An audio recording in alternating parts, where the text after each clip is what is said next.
And the Moors are indigenous to Europe. They're not indigenous to America at all. And that's the whole thing about it. So when you have these American indigenous black males that's claiming to be Moors, I'm not too sure what they're doing. I'm not sure if they're lost. I don't know what's going on, if they're brainwashed, if these people are indoctrinated opposed to educated, if they don't have the ability to go research and find out what they're claiming. I'm not too sure, but sit back. We're going to chop it up, and I'm going to take you through some stuff. I appreciate y'all. I have is, with us claiming that we're Moors, doesn't that make what is ours here, doesn't that nullify that? If they're claiming sovereignty in the United States, they don't have it because they're not indigenous to this area. You are indigenous to Africa and Morocco, for one. 1492, somewhere around in that era, Spain overtook the Moors and banished them from their land. And a lot of them came over here and intermarried with the natives that was over here.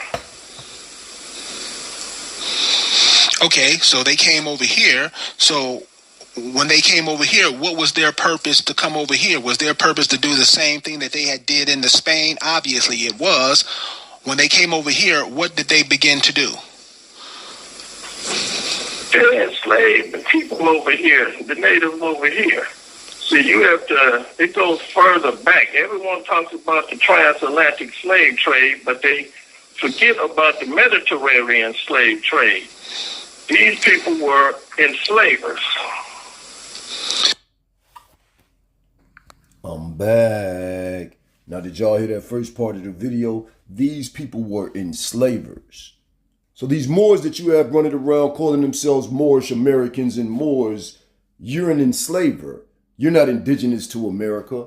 You capture slaves for the European people in order to keep us into captivity. You're an enslaver. You were a buffer to those individuals. You were used in order to go against your own people. That's why they used you with King Leopold and Queen Elizabeth and Queen Isabella. They used you to go against your own people. You are traitorous people, cutthroat people. You are not who you claim to be. And all this person has to do is go do their research to find out what I'm saying. These are the Moors that y'all talk about. They even refer to them as dirty Moors. Think about it. Because every year, the Sultan of Morocco, either the Prince of Morocco, either he comes or an agent of his come to South Carolina in a ceremonial and inspect the South Carolina National Guard. In the 1700s, the Negroes who were free, South Carolina passed the Suntree Act to label those Moors as white. So they're white on the census. See, we're going to break it all the way down. Now, do you guys understand why the Moors tell you that you're not black, but they never tell you that they claim white? See, that's the whole thing that they don't tell you about. They always tell black people that it's indigenous to America that you're not black.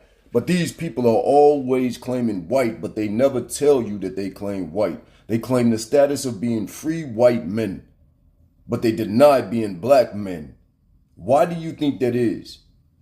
That is the mind state of a traitor to divide himself from a people that he claims that everybody is. That makes no sense. If you say that everybody is Moor, then why are you calling yourself white?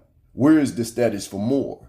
These are the things that we have to ask these questions. Continue on, my people. Continue on. But what a lot of people are not understanding, the Moors at that time was a society like the Freemasons. A lot of the founding of America was based on Moorish science. If you see paintings of the inauguration of George Washington, it looked like a Masonic ritual. So again, Masonry is based on Moorish science. So they would have these Moorish advisors around them. If you look at old paintings of George Washington, you will see George Washington standing next to a black man with a turban. And remember, when you see the black man with the turban, that's a Moor. That's not a slave. See, people automatically assume that black is slave, but slaves didn't wear no turbans. Because remember, slaves weren't allowed to practice no Islam or any other kind of religion except Christianity. So when you see that turban, that's a black man. And there's a few pictures of George Washington and other people with Moors or black men with turbans standing next to him. When you see that, just know that those are Moors.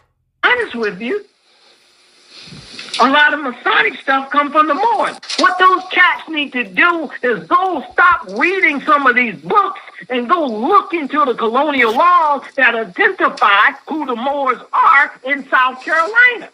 Why is South Carolina so important to what you're talking about? What makes South Carolina the leading? The Carolinas were colonized by the Moors in the early days. A lot of the Moors, especially the Spanish Moors, invaded this continent with Columbus and also De Soto. De Soto had Spanish Africans with him on his Native American raids. I'm not friends with the Moors from that perspective.